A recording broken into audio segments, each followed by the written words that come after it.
Oh, Yahweh. Hallelujah. Amen. Chineke na-eme mma. Chineke ụwa niile. Akụ na-ere ere bụrụ akụ na-enwu enwu. Oje na mmụọ, oje na mmadụ, oje na ikuku, onye ọma. Onye njem ọnụ n'elu ụwa na mmụọ. Chineke ụwa niile, Chukwu okike abịa ma onye ọma. Onye nwere gị nwere mmadụ. Onye nwere gị nwere olileanya, nna m Chukwu ọma.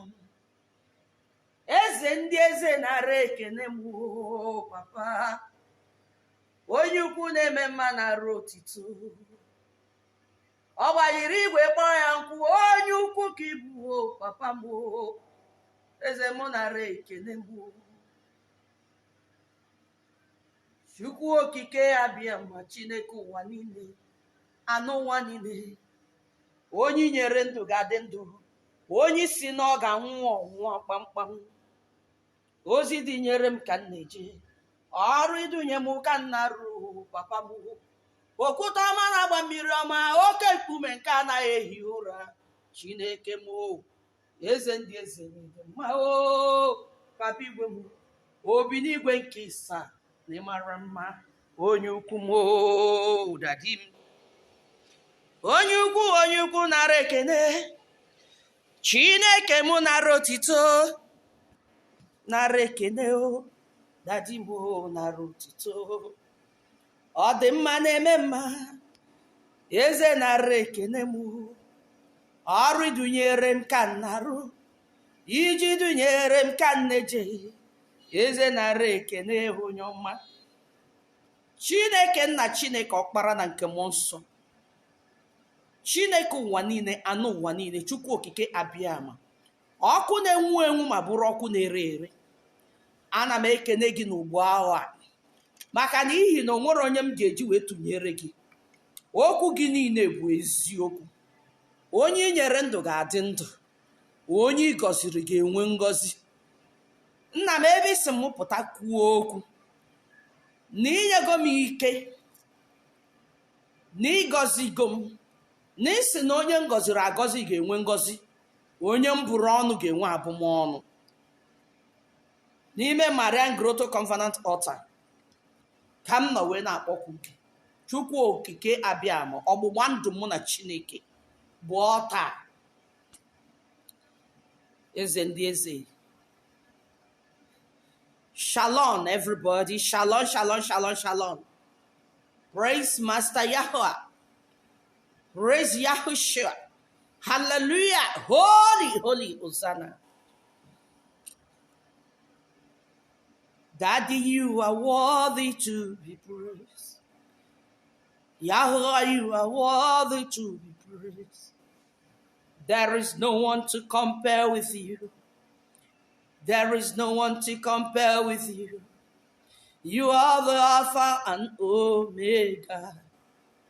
Oh, my Father, Yahweh, Yahweh, Yahweh, Yahweh, Yahweh, Father of Yahushua. I bless your name. I worship you. I exalt your holy name. You are faithful, my Father. Hallelujah. Chineke nna, Chineke ọkpara na nke mmụọ nsọ. Chukwu okike abịa ama. Oje na mmụọ, oje na mmadụ. Ọkụ na-enwu enwu ma bụrụ ọkụ na-ere ere. Nna m ka ị bụ, maka na onye wakpọrọ m okwu. Ike gị ka m ji aga. Ike gị ka m ji aba. Ike gị ka m ji ezi ozi. Ike gị ka m ji ekwu ihe niile isi m kwuo.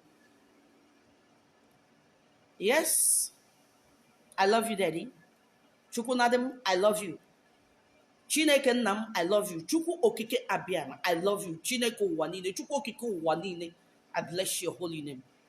You are worthy, you are faithful. You are mighty and powerful. The everlasting Father. Ị mara mma na-ese okwu. Okorobịa ka ibi ya mma. ọkwụrụ obie, ọkụ na-enwu enwu ma bụrụ ọkụ na-ere ere, kpakpando nke igwe, Chukwu okike abịa ma Chukwu nke kere ụwa ka ihe niile nke dị n'ime ya. Nna m ka ị bụ. I love you, my Father. Chukwu okike abịa ma m, Chukwu ụwa niile, anụ ụwa niile bụ, ị mara mma o papa m, ị mara mma na-eso okwu. Hey, kuranga zunda raba kurma hiya lelelesi zere kuki dezinde mukamba kahia kailede ikia loike silete hiye kekinde hiya mahuanda hiya hazia kakari lamia buruduzinde shikerede ya hare keke indezinde muankunde iye surabu kukummo gurudunde zidaiya kama baki yekereme dezile ye kurumba kurandai yakasiele harakatu silamandai uyele deize mehuala deiki buruaide. Praise the Lord. Praise Yahweh. Praise Yahushua. Praise Araka Kodesh. Praise Chineke ụwa niile, anụ ụwa niile, Chukwu okike abịama, odogwu akataka, ọkụ na-enwu enwu ma bụrụ ọkụ na-ere ere, oje na mmụọ, oje na mmadụ. Ana m ekele gị, ikpere niile gbuo n'ala, maka n'ihi na onye dunyere m ije a and onye kpọrọ m oku bụ Chukwu okike abịama, Chineke ụwa niile, ana ụwa niile. Aha ọ gwa m n'aha ya, Chukwu nnadị m, onye eziokwu. Papa, eziri m ozi and ozi dunyere m ka m bịara ije n'ụwa and ihe isi m kwuo ka m bịara ikwu. Well, ka m kpee ekpere maka na ana m asụkwa Igbo mana amachara m asụchi ya. Really abụchara m onye Igbo mana akwụkwọ m onye Igbo maka na abụ m onye Anịọcha. Nne m wụ onye Igbo, nna m wụrụ onye Anịọcha. So agọzie m gị nna m. Let us pray. I want to pray to my Father. My Father, creator of heaven and earth, Yahweh, the final say, Yahshua, Son of Yahweh, Araka Kodesh, Holy Spirit, the most known. Aga m agba na iwere Igbo wee kpee ekpere. Chineke nna Chukwu okike abịama, Chineke nna Chineke ụwa niile, anụ ụwa niile, o buru ụzọ ọkpara azụ, onye ukwu na-eme mma, onye kere ụwa niile, okwucha ọgụ, ọ gbajiri igwe kpụ ya nkụ, onye ike niile dị n'obu aka ya, oje na mmụọ, oje na mmadụ, ọ na-afụ na mmụọ, na-afụ na nzuzo. Chineke, ịsịrị m na aha gị wụ Chineke, Chineke ụwa niile, na Chukwu okike abịama bụ aha gị. Ọ bụrụ aha gị ka m ji aga, n'ike gị ka m ji aga. Agọzie gị n'ugbo ahụhụ a, ebunyekwa m aha gị elu, na-asị gị daarụ n'ihe ọma niile nke ị na-eme na mmụọ na mmadụ, ka isi wee ka anyị awụrụ mmadụ, ka isi wee nọnyere anyị n'ụzọ niile. N'isi na anyị kpọkwuo gị, jiri obi ọcha wee kpọkwuo gị, ghara enwena chi ọzọ tinyere gị, na ị ga-aza anyị okwu. Yes, many are called, few are chosen, but those that Yahweh, Chukwu okike abịama, Chineke ụwa niile called, he knows them and they knows him. Hallelujah. Chineke Chukwu nnadị m, ana m ekele gị. Yes, ike nke ọbụla ga-abịa bụ agha, mmụọ nke Chineke Chukwu okike abịama napụghị ike ajọ mmụọ, ike nke si na oke ohimiri, ike nke si na ọgwụ agwọrọ agwọ, ike nke si na beragrand, ga-abịa na si gịnị ka m ji wee bịa kwuo ihe gbasara ihe a na-afịọnị n'ala Igbo na Naịjirịa, ihe a na-afịọnị n'ụwa niile. Chineke nna m, yudunyere m ozi, napụcha ha niile ike wuo ha niile isi. Ọ bụ site n'ọbara Mesaya, ọkpara nke Chineke bụ Yeshua ka m ji wee stand ya na-ekpe ekpere. Hallelujah. Amen and amen. Marika side burba wa lezile duaya hiere mwa buroko sile ideiwa makiere giesile zire baradai kimurwa legi zindie. Yes. Ekwu n'okwu okwu ọ ga-ekwu onwe ya. Mmadụ ga-esi wee nọdụ ihe a na-emebi, iwe si na ịbụ mmadụ ihe a na-emebi n'ihu anya gị. Chineke Chukwu okike abịa ma ekwekwa n'ihe ọjọọ site n'ọbara nwa gị wụsara n'elu obe bụ Yahushua Mesaya. Yes. Chukwu na-adị m onye obi ebele. Enidịrọ m ịkọwawa onye mbụ. Ahụ m ngwa ọrụ nke Chineke bụrụ sia nke Chukwu okike abịa ma Chineke ụwa niile, anụ ụwa niile, wee bụrụkwa onye amụma ya. O jiri aka ya na ọnụ ya wee kpọọ oku, akpọrọ m onwe m. Yes. Agwụrọ m ụdị mmadụ na-anọkọta nọ ihe ọbụla na-afịọ na ntipụta. Anwere m time na adị m ene anya na adị m apọknozu na ihe mma na onweghị ihe mma, ihe Chineke m ga-egeni from it. Ana m alaiki ime ihe Chineke m ga-eri otito. Ọsị m nje ọsị m eje na mụ mechie ọnụ mana nna m bụ Chineke ụwa niile, ana ụwa niile, Chukwu okike abịa ama bụ onye dunyere m. M ji wepụta n'ụbọchị tata wee sị ka m kwuo okwu, ka m zie ozi a ka nna m si wee sị m zie. Ọ bụ na ọbara Yahushua, ọbara Jizọs Kraịst, ọkpara Chineke, ọkpara nke Chukwu okike abịa maka nji wee na-ezi ozi ya. O mere bụrụ May this year, maka na ihi na otu ene m kpewere ekpere na-asị Chineke, ọ bụrụkwa maka na ihe na-afịọ na Biafra na Nigeria. Otu ene m kpewere ekpere a wee sị Chineke na mbọsị ọ kpọrọ m okwu na ọ sụọrọ m Igbo, wee sị m na onye kpọrọ m okwu n'ụbọchị tata bụ Chineke ụwa niile, na onye nwa bụ onye kpọrọ m okwu a. Okwu a na-agwa ka gị abụrụkwa okwu ọkwa ọ kpọrọ m tata. Ihe a na-agwa gị agwụgo 20 something years mgbe m dị very young. Wee sị na onye nwa bụ Chineke ụwa niile bụ onye kpọrọ m okwu anọ ụwa niile n'ụbọchị tata. O wee kpọọ m okwu a m wee zi ya. Mgbe na-asị ya na mbọsị ọ kpọrọ m okwu na ọ nọrọ faa, ebe ọ nọ adịrị anya, mbọsị m nụrụ onu ya. Kedu ebe ị nọ n'ụwa? Maka na gị ọwụrụ na ịkpọrọ m okwu nụ voice gị from far away. Ụwa ka ị nọ wee kpọọ m okwu and ị sụọrọ m Igbo clean clear. Anụrụ m Igbo ịsụrụ na gị nwa Chineke ụwa niile, ana ụwa niile. Si ya kedu ebe ị nọ na achọrọ m ịfụ gị and na-ekpe na-ebe akwa. Ọ taa nọ ebe a m gosiri ụnụ ebe a wụ ọgbụgba ndụ mụ na Chineke Chukwu okike abịa ma. Ọ sị m na onye nwa Chukwu okike abịa Chineke ụwa niile, na onye ngọziri di ya ga-enwe ngọzi, onye mbụrụ ọnụ ga-enwe abụmọnụ, n'ihe ọnwụ na mepere ọnụ kwuo dị na ya nwa Chineke nna m Chukwu okike ga-aza m ya. And since m bidoro wee na-ekwubi okwu die, ana m afụ the result. Ana m afụ na ọ na-aza na ọnọdụ ya. O wee bụrụ ebe m nọ na-ekpere ya, na-akpọkwu ya, na-eto ya. And onye ọbụla bịara gbuo ikpere na ana di ya kpee ekpere, ọza onye a okwu, ọ naghị egbu oge.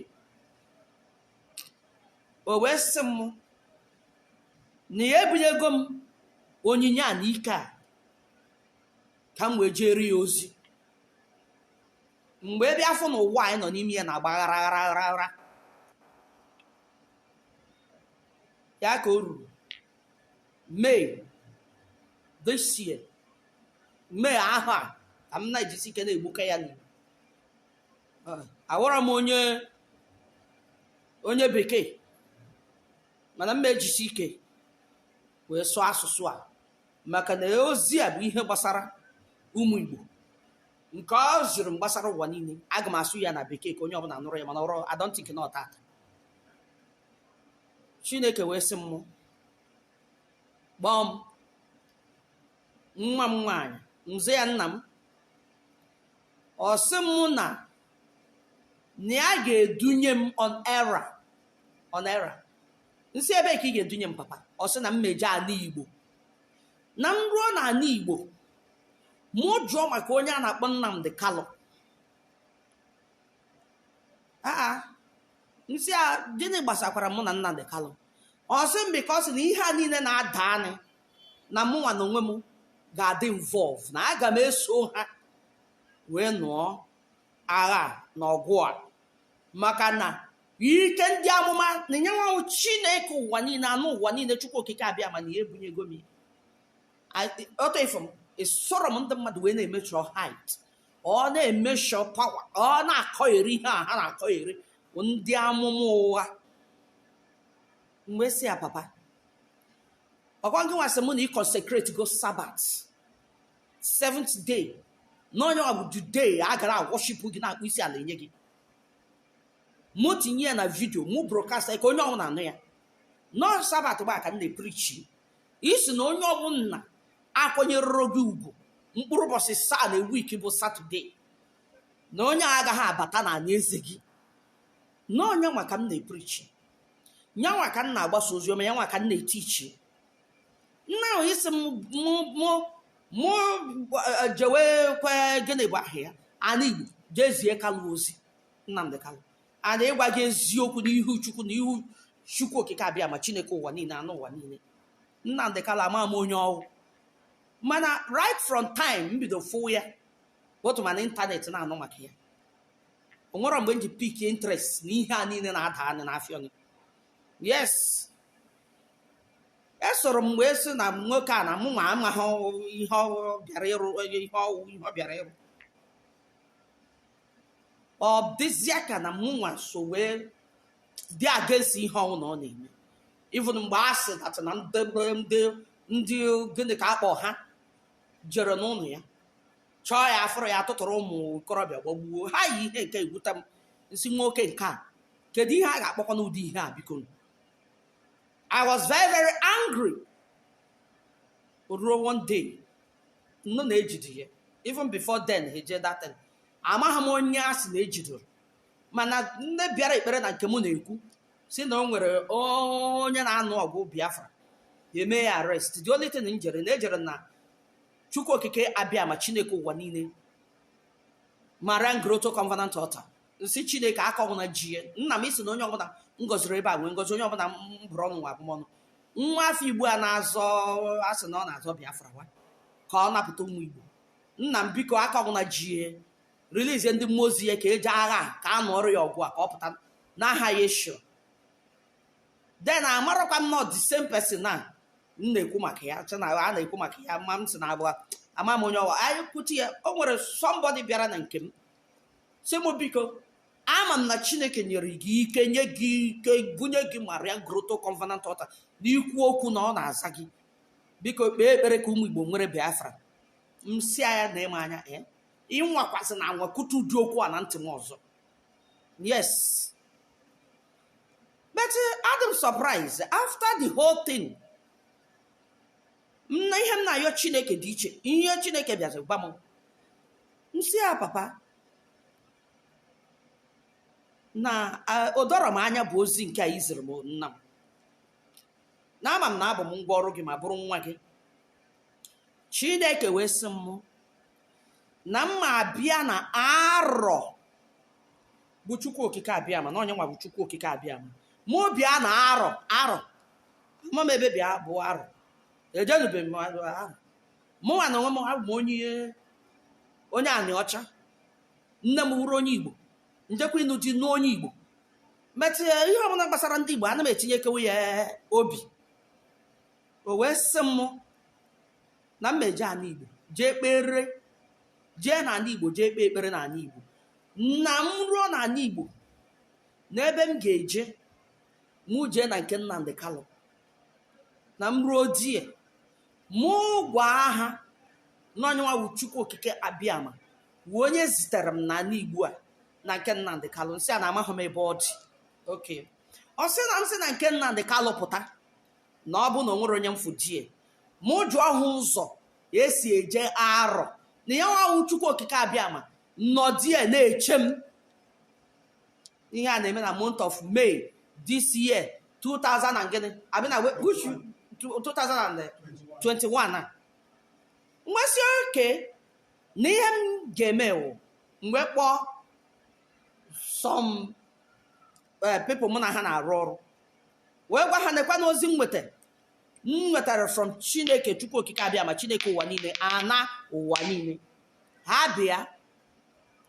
na okwu esikwana n'okwu wee pụọ na Chineke sị m jewa ala Igbo ka nje kpere ụmụ Igbo ekpere na ana Biafra mụ bịa na nke ya that place ka m ma afụ ya Chukwu okike abịa ma na ya na arọ but amara m ebe arọ bụ anụbe m arọ ihe m na-anụbụ bifo bụ arọ ndị Izọgụ but anụbe m arọ ama m nke wa arọ n'ọdịya ka ya nọ na ya ga-anọ dị chere m na ya nwere ozi ya ga-ezi ụmụ Igbo and na ya nwere ozi ya ga-ezi Nnamdi Kanu ụmụnne m na ụmụnna m ihe a bụrụ m burden bụrụ m nnukwute big load n'ime ndụ m nje n'ihu Chineke ụwa niile Marian Grotto Covenant Altar Ancient of Days Chukwu okike abịama ebe ọgbụgba ndụ mụ na ya na-abụ dị nje die gbu ikpere na-ebeso akwa ebegidere m akwa si Chineke ụdị ije nke idunyere m na agamasị gị na ọ karịrị m maka na adị nsọ Chukwu nke kpọrọ m oku kurai kesia deburbokosinde zigiradasia makwakara lahai ke isede imakwa burunge dezindehia rekukindeziyai leyesindeye ekwensu gente fiaka nni gị n'aka ekpe gị n'anya ihi na ị mara na ọ Chineke ụwa niile bụ onye dunyere m ozi a and ọ sị icheta ihe ọ gwara gị gbasara m ọ sị na igbuo m na ị nọ na nsogbu ị hapụ m ndụ na ị nọ na nsogbu ọmụnwa nwa ya ọ gwara gị mgbe ọ kpọrọ m okwu na igbuo m ị nọ na nsogbu ị hapụ m ndụ ị nọ na nsogbu mgbe jee gwacha ha nsọ na mụnwa ya ga-aga nwa ije nke ahụ amara m ebe m si ebido obodo m ejebe bifo ụzọ amaghị m Chineke isi m bịa na arọ jee mitie gị na ịnọdụ ya na-eche m Chukwu okike abịa ọ sị m oke ọ bụ na agaghị m abịanwu mụ jee ebe ụmụ Igbo na-eme mitin Biafra mụ jee gwa ha nọ Chukwu okike abịa ma wee onye dunyere m ija huai kesila hia kadamma huai leburu kedezilemekuarede silima hia dezinde kilede huakabada ize mụ jee gwa ha na onye nwa Chukwu okike abịa ma dunyere m na ụmụ Igbo nụnọ Chukwu okike abịa ma dunyere m ije a sị m bịa na Igbo bịa kpee ekpere and m chọwa Nnamdi Kanu na ha niile na ha ga-astandị sọpọtụ ọ bụ na enwere m ego m ji agba ụtụ moto eje mụ na ndị ga-eso m je na mụ gwa ha na ha ga-eprovidere m ego mụ bịa ihe a niile na-eme na month of May ọnwa month of May ịmazi ihe meni ofu onye na ndị mụ na ha na-ekpere Chineke na-arụ Chineke ọrụ wee fụ otu m si ebe akwa na-ebe si na ije nke amaghị m ebe m si ebido o wee sị m oke na ihe a ga-eme Chineke sị m jee mitie ndị ebe ọ sị m jee mitie ndị Biafra ebe a na-eme mitie na nyanwa ga-eje jee mitie ndị Biafra na streeti ebe ya bi na ndị Biafra na-eme mitin die and onye aghụghọkwa onye Igbo nsi oke o wee muvuo wee jewe na that place na Orodu mụnwa adị ọrịa ịkpọ okwuke mkpọrọ ebe a kpọọ ebe a maka na ụwa anyị nọ n'ime unwe a dị njọ wee ruo die wee jee mitie ndị Biafra ebe ha na-eme meeting. It was on Saturday, that Saturday night mgbe anyị kpechara Chineke m na-ekpe maka ana m ekpere Chineke nke mkpụrụ ụbọchị saa, Chineke ụwa niile, anụ ụwa niile, Chukwu okike abịa m, o wee muvuo jee mitie ha. Ha wee sị ya na ihe mee na ịhụra next day bụ first day of the week bụ on Sunday, ya bịa ka ọ kpọrọ ha bịa ebe nwaanyị a Chineke ziri ya bụ ozi nọ, bụ ndị Biafra na-eme meeting na that side. So chiefu ụtụtụ nkwadocha pụta na Holy Tabernacle mpụta Holy Tabernacle Ministry nọdụ de. Nwa obere oge ha abata, mgbe ha bata nnabata ha, kenee ha, si ha nnọọ, sụkwara ha Igbo, wee gwawa one of their leaders so ha wee bịa si ya yes na eziokwu nọ Chineke dunyere m ije a. Ọ sị m nsogbu adịrọ.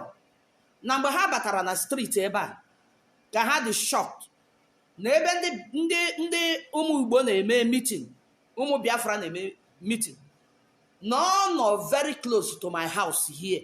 And say how? Ọ sị m yes na eziokwu. Behold, nsoro ha, anyị apụta site, anyị abanye a place anyị banyere facing my compound ebe